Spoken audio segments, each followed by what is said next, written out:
Lavrov İrəvana səfər elədi.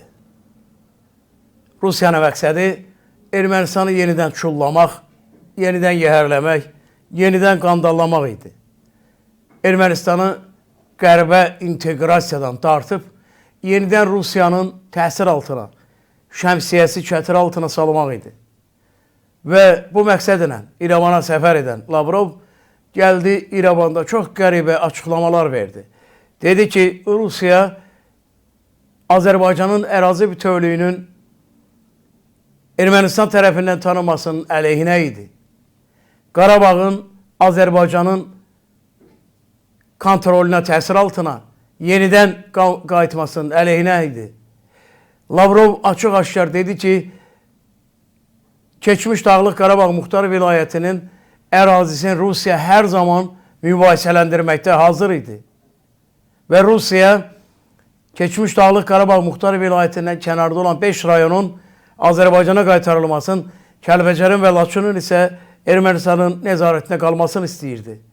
Bu, açıq-aydın Azərbaycanın dövlətçiliyinə, ərazi bütövlüyünə, suverenliyinə qarşı bugünkü Rusiyanın Xarici İşlər Nazirinin səsləndirdiyi mövqe idi. Və nədən bu hadisələr baş verdi deyə Paşinyan hakimiyyətin suçlamaya başladı Lavrov. Bu nə deməkdir əziz dostlar? Bu deməkdir ki, Lavrov Ermənistanı yenidən Rusiyanın nəzarətinə qaytarmaq üçün Ermənistanı Azərbaycana qarşı düşmənçilik meyillərinə nivelirləməyə, sazlamaya başladı. Bu, Rusiyanın ən sevdiyi bir üslubdur, tərzi davranışdır. Biz bilirik ki, Azərbaycanın ərazisində erməniləri yerləşdirən Kreml hakimiyyəti hər zaman onların Azərbaycana qarşı düşmənçilik etməsini istəyiblər.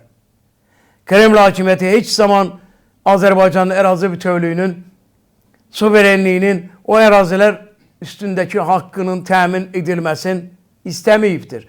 Və bugün onu açıq şəkildə ifadə edir. Amma bu, qaş düzəltdiyi yerdə göz çıxartmağa bənzəyir.